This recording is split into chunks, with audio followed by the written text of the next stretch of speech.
berjudul Pantai Sialang Buah.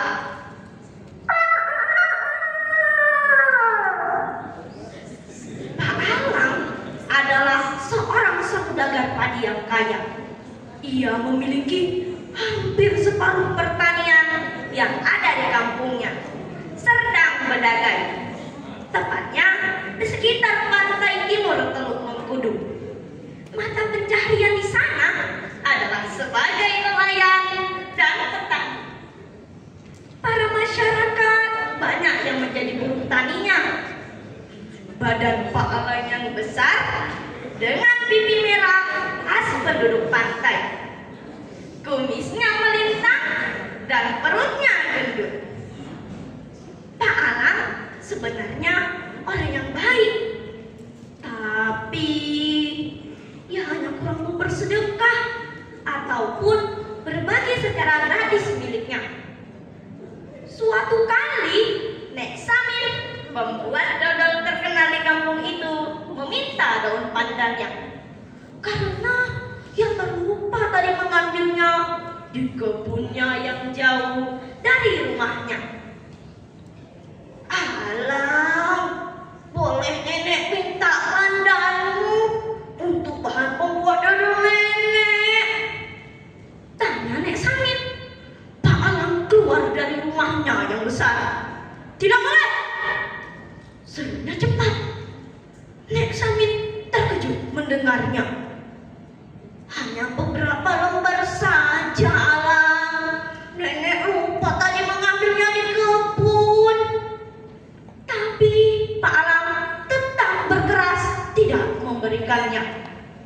Akhirnya Nek Samin pun berkata, "Kalau begitu, nenek belilah beberapa helai. Nenek akan bayar."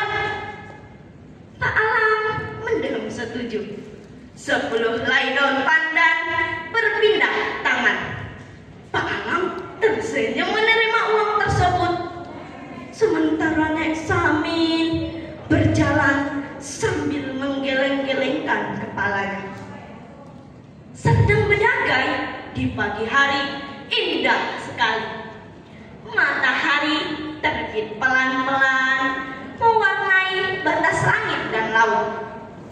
Para nelayan dengan kapal tongkangnya bergegas pulang setelah semalaman mengarungi laut.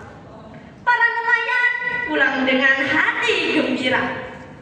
Para petani pergi ke sawah dengan wajah ceria. Tapi tidak dengan Pak Alang. Ia terbangun sambil meraung-raung kesakitan.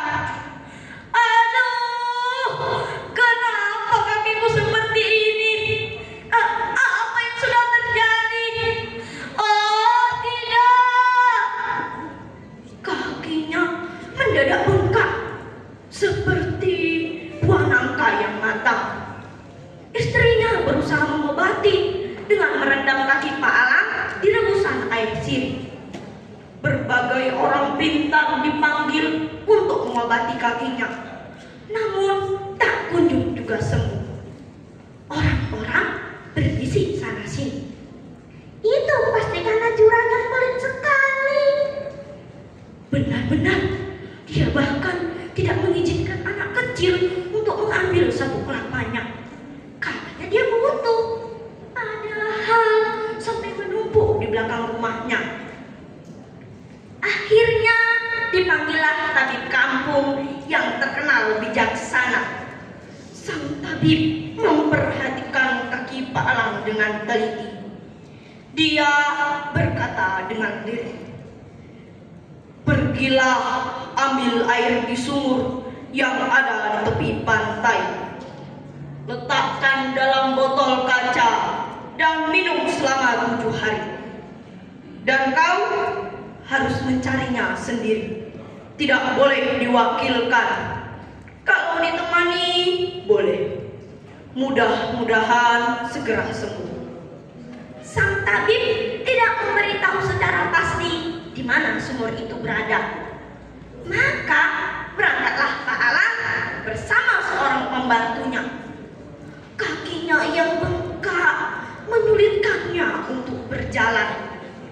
Mereka berangkat dengan menggunakan kereta lembu miliknya. Kereta lembu berjalan dengan pelan karena setiap getaran membuat kaki Pak Alang sakit. Beberapa orang yang dilewati memanggil dan memberi sedikit bekal untuk Pak Alang. "Alang, tutupilah kakimu dengan kain supaya tidak terkena panas matahari," kata Nek Samin sambil menutupi kaki Pak Alang dengan kain panjang. "Juragan, bawalah pepaya ini. Pepaya konon bisa membuat perut menjadi dingin," ujar Mang Dayat. Pak Alang merasa malu karena mereka tak segan-segan memberikan milik mereka tanpa diminta. Sementara ia suka menolak menolong mereka. Mendekati sore, mereka sampai di tepi pantai. Mereka lalu mencari sumur yang dimaksud.